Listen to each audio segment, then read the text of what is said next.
Coming to you direct from Silencer Shop Studios, home of the glass case of emotion. SilencerShop.com, the easiest way to buy silencers online, period. Stand by for education, enlightenment, enjoyment, and entertainment. He's not here to talk about your feelings. He's not here to say what you want to hear. He's here to say what needs to be said. Ladies and gentlemen, and children of all ages, please welcome your host, the pimp hand of America, Professor Paul Markle. Hey, sorry I was late. I was sitting at my workbench, working the slide back and forth on my new pistol 3,000 times. I think I made it to 3,000. I'm not sure, but if I didn't, I'll have to start over again. Is that how it works, Jarrad? If you don't make it to 3,000, you have to start over again. Yep, that's how it works. Okay. All right, but I'm here. Unless you counted and then wrote down how many you did it, then. Somebody should invent some kind of like a money counter thing, or it's like every time you slack your slide, it like logs it on like a little. You know who has stuff thing. like that? Who? Firearms manufacturers. You're probably right. They build these little robots, these like little robot machines. They just go ding ding ding. When I toured the Smith & Wesson factory, they had a in a glass case or a plexiglass case or whatever. Of emotion. They had one of their. Goes all the way back when they first introduced the M&P 15 rifle, and they had a mock-up in a case, and they had a little robot, and it was pulling the charging handle back and forth. It would pull it, release it, and it had a counter, like 580, 581, 582, and they were testing. What they do with that in that case, Zachary, is they just run it to failure. They'll run it until the part breaks, and then they'll look and they'll say, okay, it was 10,564 pulls on the charging handle, and then it broke, or whatever. They retroactively stole my idea. Oh man, there's so much idiocy in our world. I don't even know if we can get to it all. No kidding. But do you know a way that you guys, and welcome to Student of the Gun Radio, by the way, if you didn't know that's what you're listening to. I think you should know that by now. I think by now. I don't know. I think some people just like close their eyes and like do a bunch of like clicking and scrolling through iTunes, and then they just tap something. one, and they're like, I wonder what voice is going to come out of my radio. Well, if you did that, then congratulations. You had the jackpot. Congratulations. And if you are brand new, if you saw this, if someone shared it with you, if your buddy at work said, hey, listen to this guy, welcome. Now, if you'd like to start your day on a positive note, be positive, productive, start your day with a little bit of mental energy, well, you can do that. In addition to listening to Student of the Gun Radio, you can listen to Morning Mindset Podcast. That's right. It's called Morning Mindset Podcast with Paul Markle, or Morning Mindset with Paul Markle on iTunes. And did you see, Jarrad, it's populated all over the place now. It's on SoundCloud. It's on Pocket Caster and Podbay and Podcast. I saw there's just something called Podcast Gallery. And I think that's another thing that pulls from iTunes. Yeah. So I can't tell if you're being facetious. No, it's called Podcast Gallery. But I thought we've mentioned that like a bunch of times.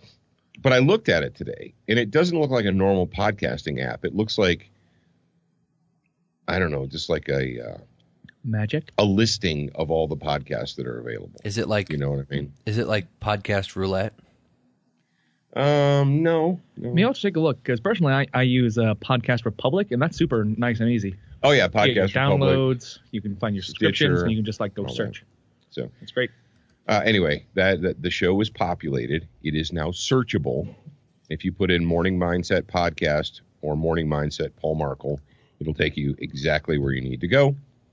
And for all of you who have listened and subscribed and left a review, thank you very much. I appreciate it.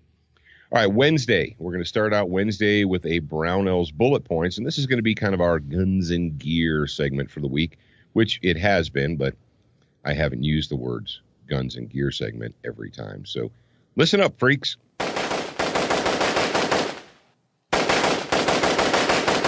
All right.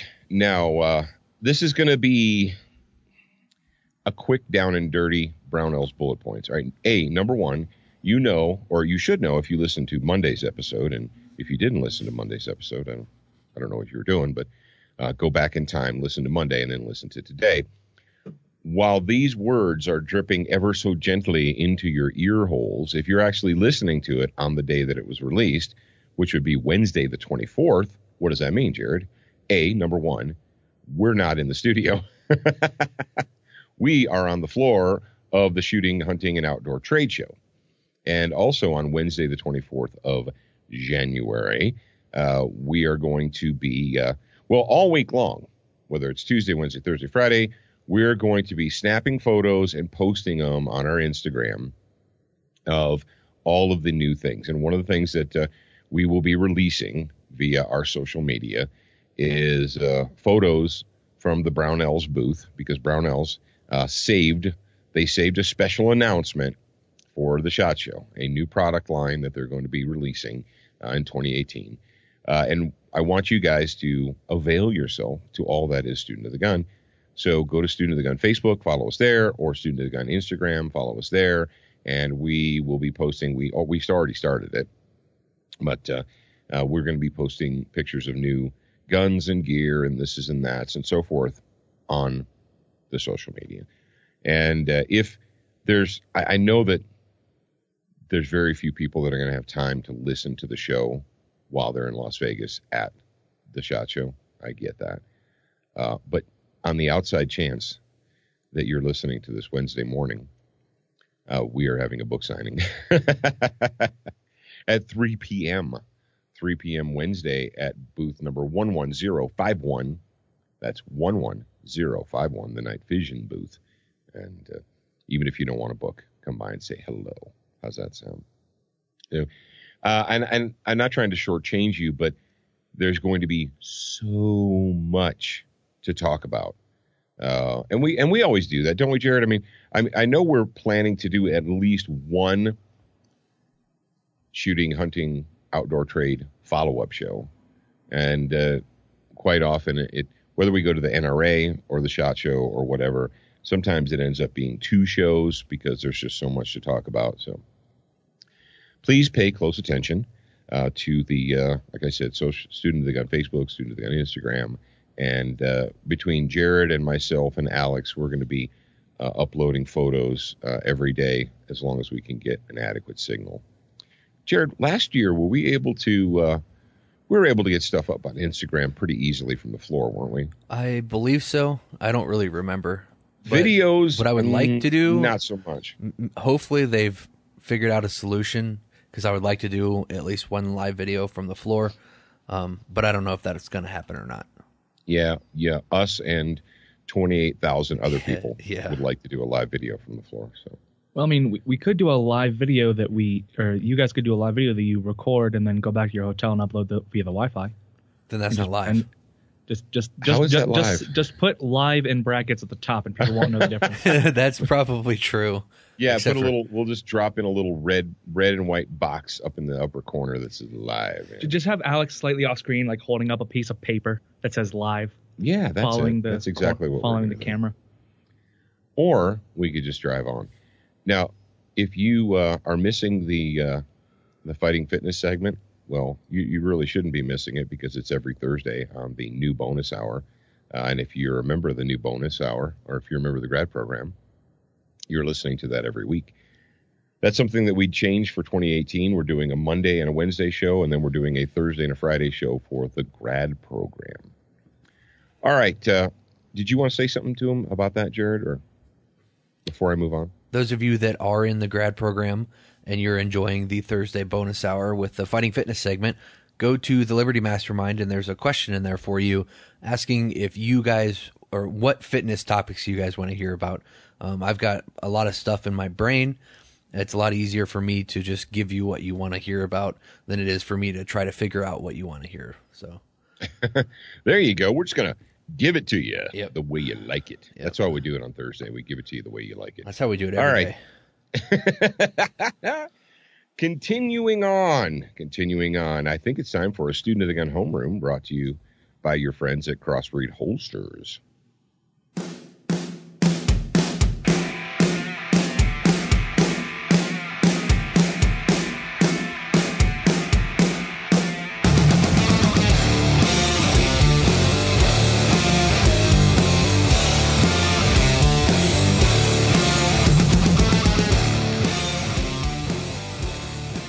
All right. Let's talk about being dangerous on demand. Dangerous on demand. Even when you're tucked up snug in your bed, can you still be dangerous on demand? Well, you can if you pre-plan.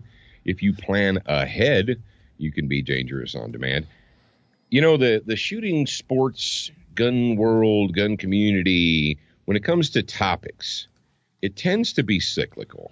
I've found this over my 30 plus years of paying attention to the gun world. We talk about night fighting, and we talk about flashlights, and we talk about cartridge selection and sights and scopes and optics and carbines, and we talk about all this stuff. And just when people get bored talking about pistol caliber carbines, another subject comes up. Well, a subject that's been brought up quite a bit lately, and I'm not even sure why, but it's the subject of weapon-mounted lights and whether or not you should have one, whether or not it's a good idea to have a flashlight attached to your gun, or whether it's dangerous, or whether or not you should have a separate one, or whatever. Okay. Well, there's nothing tactically or practically wrong with having a weapon-mounted light. All right. The jury is in, and people who tell you that having a light on your gun is wrong and you should never do it because blankety blank reason, they're living in 1992 and they need to up their game a little bit. But one of the problems, or one of the issues that people will run into, is they have a favorite holster maker, a favorite holster design, a whatever that they're comfortable with, that they enjoy, that they wear all the time. And then someone says, there's that rail thingy on your gun. You could stick a light on there. And they say, yes, I could. And they stick a light on there, and they go to the range and they shoot it. And then they look at their holster and they say, well, that's cool, but this favorite holster that I have here won't accept this gun with this light, so just forget it. I'll put it on later, or whatever. And this is something I don't want you guys to do. Some people, they say, well, I don't have a holster for the gun and the light combination, so I'll just take the gun. Let's just say whatever it is. Let's say it's a TP9 Elite, right? The TP9 Elite has a rail on it. It's a standard rail. You can mount Surefires and Streamlights and whatever your favorite gun-mounted light is. You can put that on there. But you don't have a holster for it, so you're like, oh, I'll just make it ready, set it on the nightstand. What are you not doing? What rule are you violating? You're not covering the trigger. If you just set it on the nightstand or stick it under your pillow or whatever, don't stick it under your pillow. If you just do that, then what happens? Well, you're startled in the middle of the night. How many people have ever been really super startled, where you spring up in bed and you have to go through that real quick? Where am I? What day is it? Is it nighttime? Is it morning? And you are just so far down. You're so far down the rabbit hole of sleep that you're like, bah, where am I even? What's going on? I've had a variation of that where I told you where I thought I heard the garage door opening one night. And what I did was with my Glock, because what I do is I leave it in the holster, sitting on my end table by the door. And so that's what I do with it. And so I got up and I went and grabbed it. And I was thinking, what if it's just mom or something? It was I'm holding the pistol with the holster inside of it at the same time. And so I went and I checked, and obviously it was all in my head. So I went back to sleep. Yeah. So the one thing you do not want is to spring open in the middle of the night in a startle response and put your hand directly on a live gun that's ready to go. You don't want to do it. You need to give your body enough of an opportunity to realize what's what. So what I'm going to tell you guys, I'm going to give you a piece of advice here. Number one, if you're going to keep a gun flashlight combo, you need to get something. And I know you're like, oh man, Paul, I got this one holster and I don't want to buy another one. Okay, calm down, freak.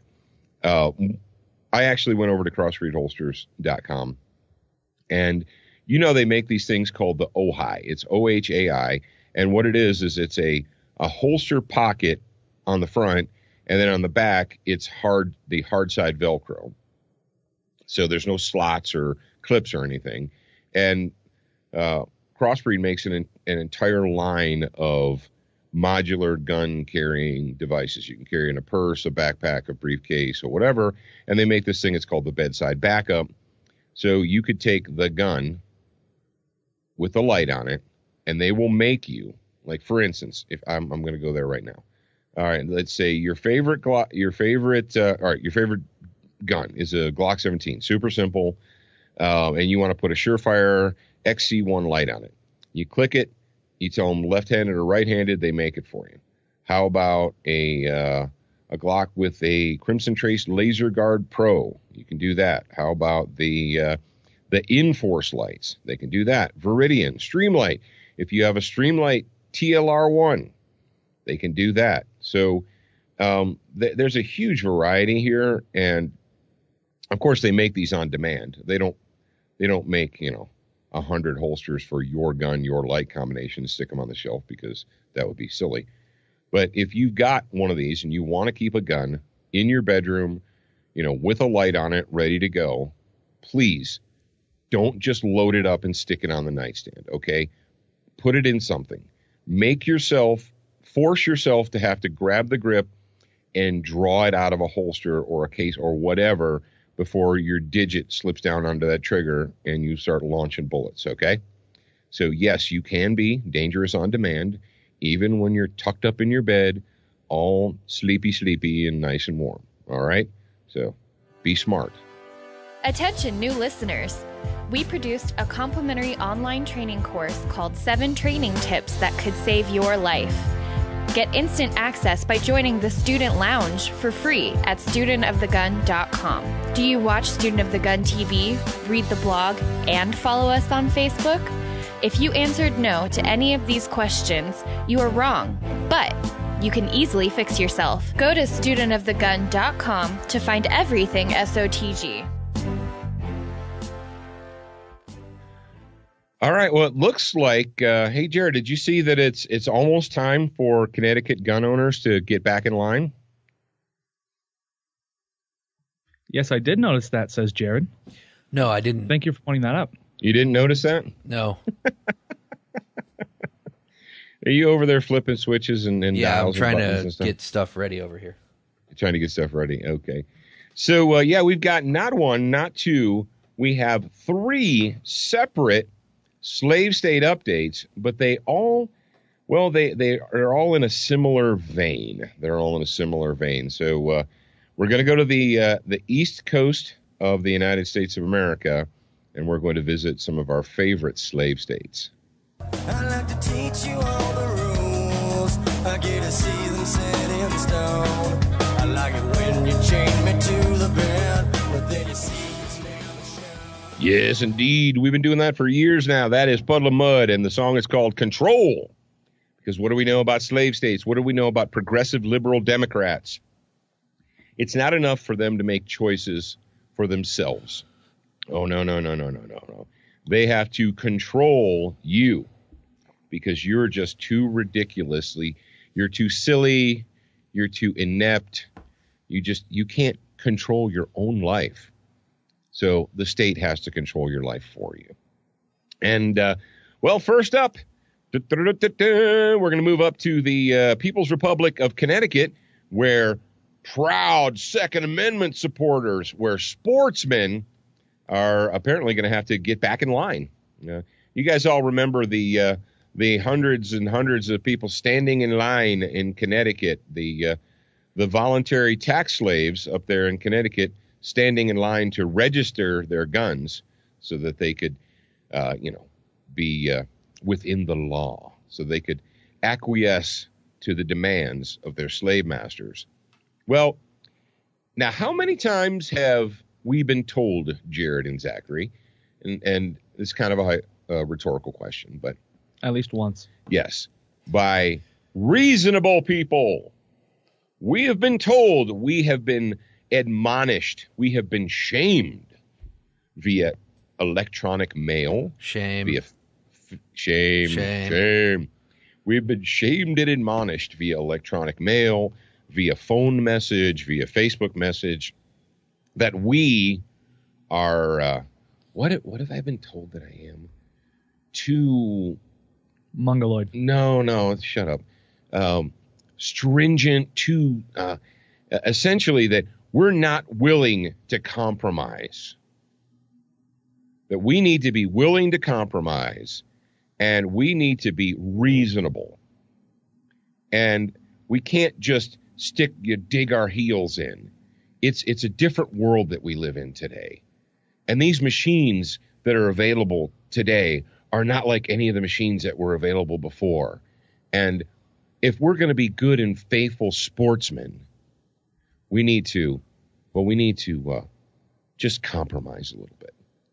And one of the things that we're told, and I've been hearing this, quite frankly, I've been hearing this my entire adult life from the reasonable sportsmen, right? You know, the guys that they own guns. I'm a proud Second Amendment supporter. I'm part of the American Hunters Alliance. And 3 times a year, I open up my safe and I take a gun out in the field and I shoot at Bambi or I shoot at some ducks or something. And I don't see why anybody needs to have an AR-15, or I don't see why anybody needs to have assault rifles. And we get this advice from reasonable sportsmen that if we would just work with the other side, that we could come up with a compromise. And then after that compromise is reached, well, then they won't want any more gun control.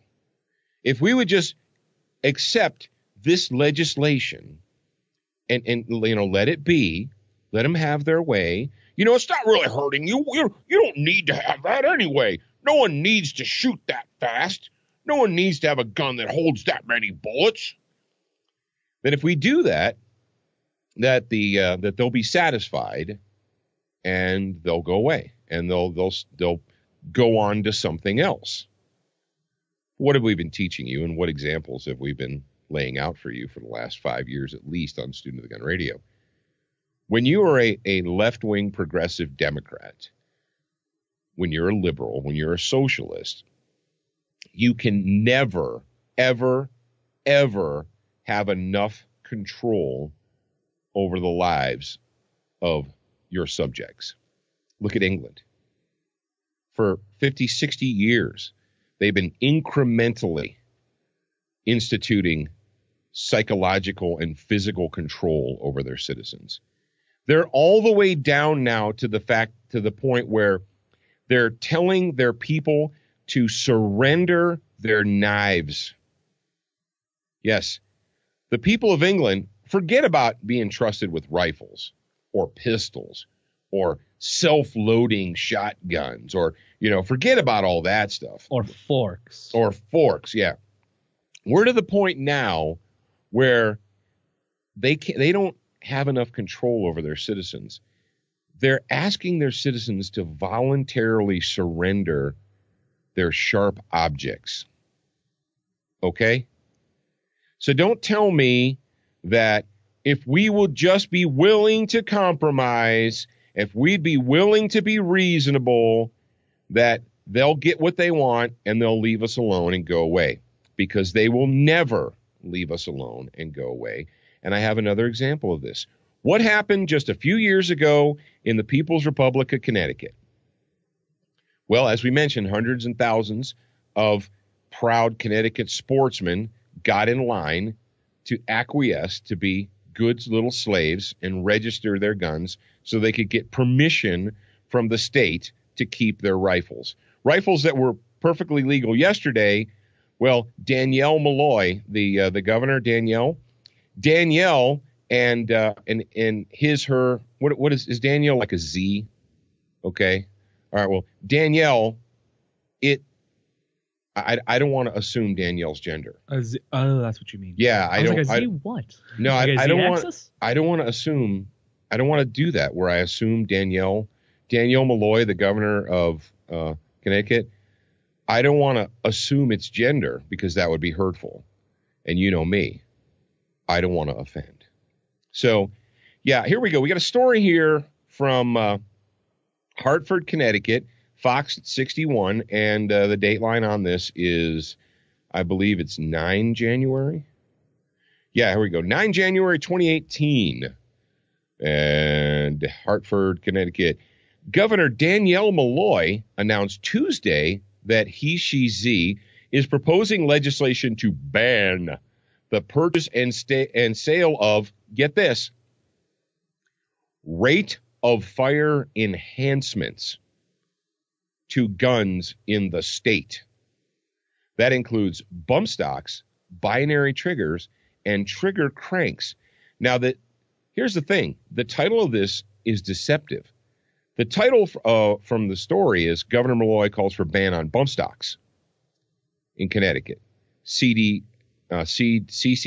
response. That's the Connecticut Citizens Defense League. You guys are doing a bang-up job up there. Hey, Jarrad, do you remember when the people of Connecticut, the reasonable sportsmen of Connecticut, when we called them out a few years ago about getting in line and being, subservient, and being cooperative slaves? Do you remember all the people in Connecticut who told us that that will never last, that it'll be overturned, that we're taking it to the courts, and the court's going to overturn that? Hey, all you Connecticut folks, did the courts overturn that? All right, let's hear from Danielle herself. In a statement, Danielle said, "Bump stocks are cheap, they are deadly, and they have no place in our society. In Connecticut, we refuse to allow federal inaction to endanger the lives of our residents. Despite the best efforts of powerful lobbyists from the NRA, our state has long been a champion in the fight against gun violence. And today we take a step further towards cementing our reputation as colossal bags. Our reputation as a leader in smart, safe, and common sense gun reform." And then we have another chick. I think this one is an actual chick. I don't know if it's then again, it's Connecticut, so I don't want to assume this person's gender. But Lieutenant Governor Nancy Wyman said in a statement, "I don't think we should wait for more tragedy, for more senseless deaths before we act to protect citizens. The governor's initiative takes a smart, well-reasoned approach to bump stocks." See, what they're doing here is they're playing into the hands of the Connecticut sportsmen, right? Because the Connecticut deer hunters and duck hunters, they're all going to say, "Oh, bump stocks are stupid. That's a stupid thing. And it's a range toy, and I don't care. I don't care if they make those illegal because they're stupid anyway." Yeah, but here's the thing, D-bag. It's not just about that. They're going to keep saying bump stock, but the actual legislation is going to make it illegal for you to have bump stocks, binary triggers, trigger cranks. They're going to write the legislation. We've seen this legislation so that anything that the state, because we know that governors and representatives and state senators, we know that they are firearms experts and they know everything about firearms. Anything that they deem to make the gun shoot faster is going to be illegal. Rate of enhancements. Remember the list of rate of enhancements that hag from California put in there? Lightweight bolt carriers, heavyweight buffers and buffer springs, all aftermarket triggers. Yeah. So all of you guys out there that like to take your black rifles to the range, and you're like, "Dude, my AR is a tack driver. It is a sub MOA tack driver. I've got a derpity derp trigger in it, and I got a this and I got a that." Oh, does your derpity derp trigger make the gun shoot really fast? Is it a really light trigger pull? Well, it's going to be illegal, and you're going to be a felon.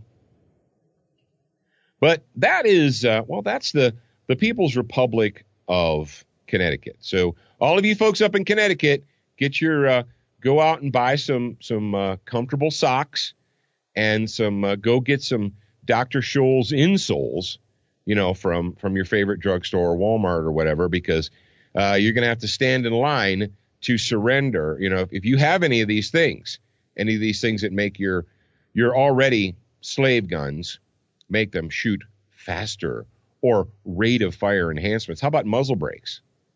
Are muzzle brakes rate of fire enhancements? My finger is a rate of fire enhancement. Yep.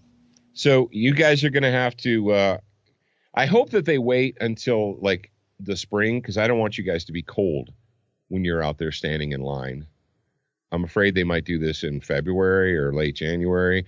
And then all you guys up there, all you reasonable sportsmen, you're going to be out there standing in line in the freezing cold.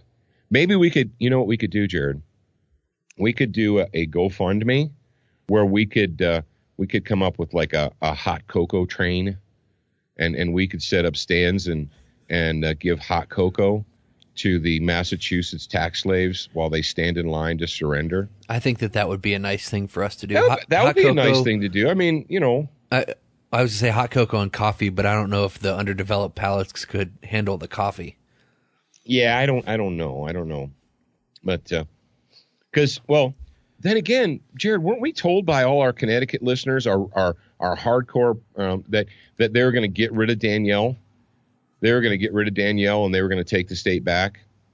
That the CCDL was working really hard and they were going to overturn that law?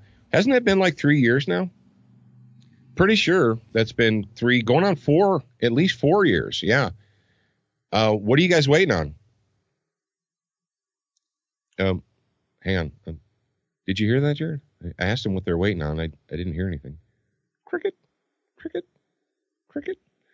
All right, moving on to the glorious People's Republic of Massachusetts. That's right. The former cradle of liberty. That goes back about 240 years now. And we've got a story from the Firearm blog. That's right, the firearmblog.com. And, well, here we go. So Connecticut, Governor Danielle Malloy up in Connecticut, he's going to, I'm sure they're going to do like a middle of the night session where they just, you know, like they did with the emergency session. It's such an emergency. We can't wait. We can't have normal debate and we can't have open public forums. No, this is a crisis and we have to do something about it right now. Okay, so here's a story from the firearmblog.com. And, oh, Jarrad, it says it was posted 2 days ago. How much do I love that? Yeah. Surrender bump stocks. Massachusetts to issue police destruction letter. What?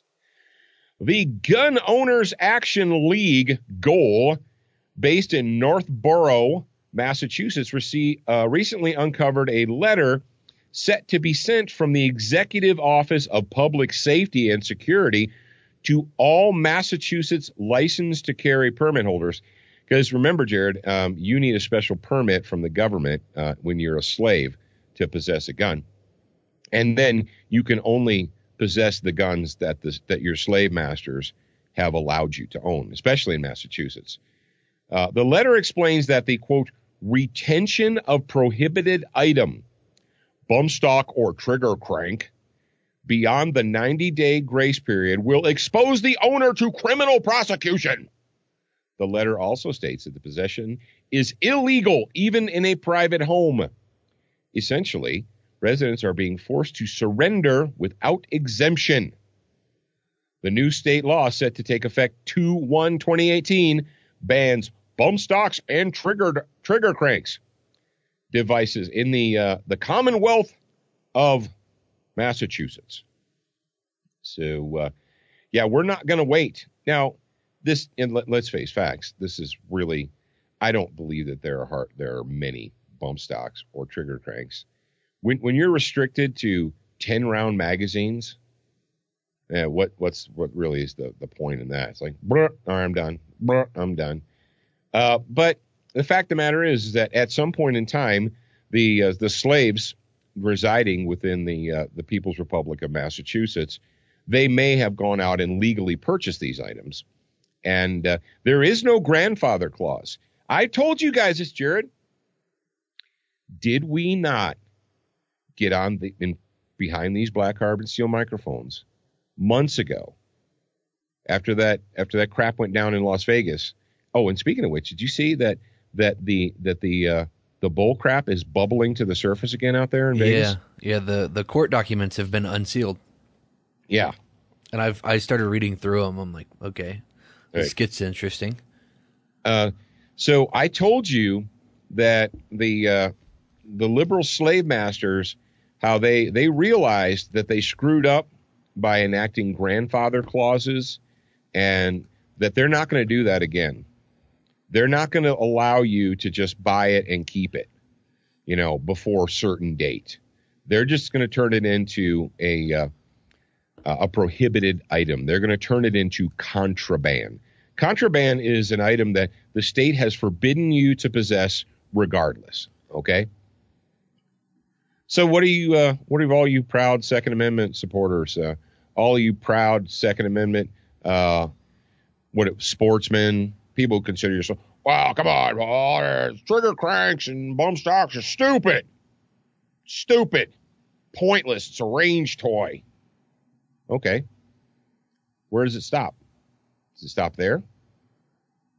And I hate to be, and I'm not trying to play Nostradamus or the Amazing Kreskin or something like that, but I'm telling you, watch the West Coast.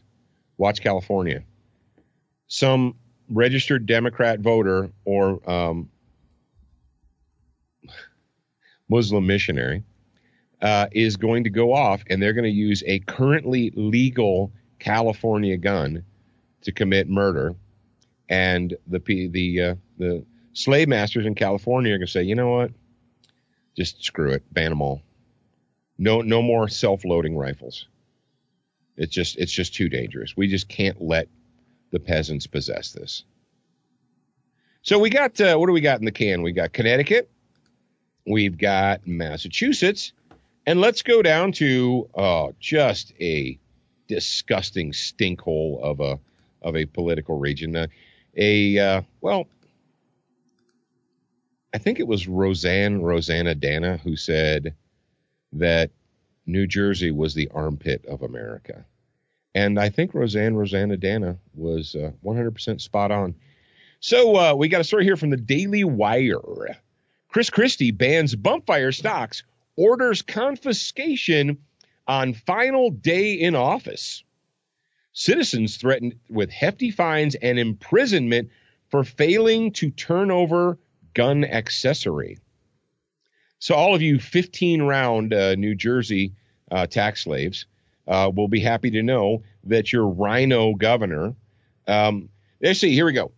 It's beginning, oh, they start out and they say, Stephen Paddock in Las Vegas and bump stock and and guys, I know that I've said this before, but is this the three stories that I'm relating now, is this not proof that Las Vegas was terrorism? When you use an act of violence to institute political change, isn't that not terrorism? Oh, no, God. No. Las Vegas was not terrorism. There's no terrorism there at all. It's not terrorism. But because of it, we're going to make a bunch of new laws. Then that's terrorism. Gun owners were given 90 days to surrender. Surrender, Dorothy. We need to get that May. We need to get the Wicked Witch up in the sky with her broom, writing, surrender, tax slaves. 90 days to surrender their bump fire stocks, while licensed firearm manufacturers and retailers were only given 30 days to turn over their inventory. Oh, man. So if you're let's say you were a gun store owner in the People's Republic of New Jersey, which is kind of an oxymoron, but you had some of these things on the shelf. Let's say you had $1,000 worth or whatever.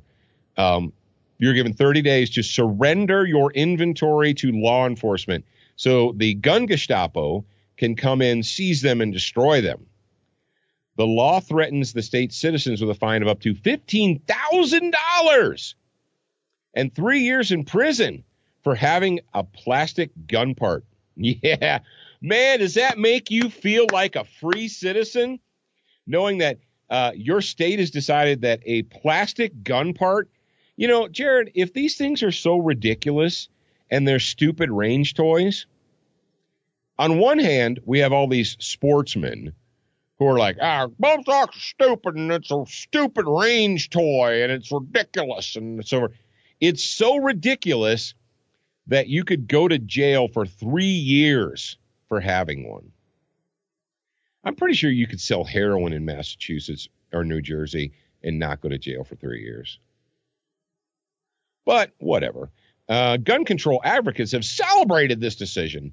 The Michael Bloomberg-funded group Moms Demand More Bedroom Action said in a statement, "We are so grateful that our lawmakers have prioritized public safety by passing this common sense legislation."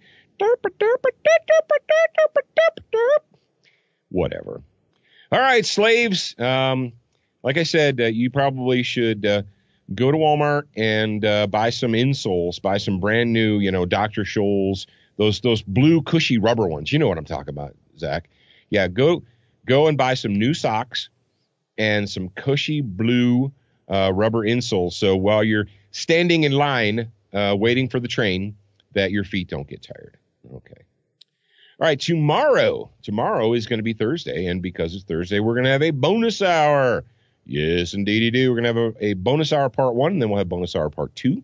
Until that time, ladies and gentlemen, remember, you're a beginner once. You should indeed be a student for life. We appreciate your reviews. If you haven't left a review or updated yours recently, head on over to Facebook, iTunes, Stitcher, iHeartRadio, or your favorite podcast player to voice your opinion. Don't forget to join us at the Student Lounge, a place for like-minded individuals to learn, connect, and support each other. No chicanery will be tolerated. Remember to check studentofthegun.com daily for new, free content and giveaways. Watch, listen, read, shop, and connect at studentofthegun.com. Are you a social butterfly? Connect with us on Instagram, Facebook, and Twitter for new content each and every day at Student of the Gun. Watch Student of the Gun TV and videos from our trusted partners on Roku, Apple TV, Amazon Fire TV, Chromecast, and even AirPlay. Go to studentofthegun.com for direct links, and remember, you're a beginner once, a student for life.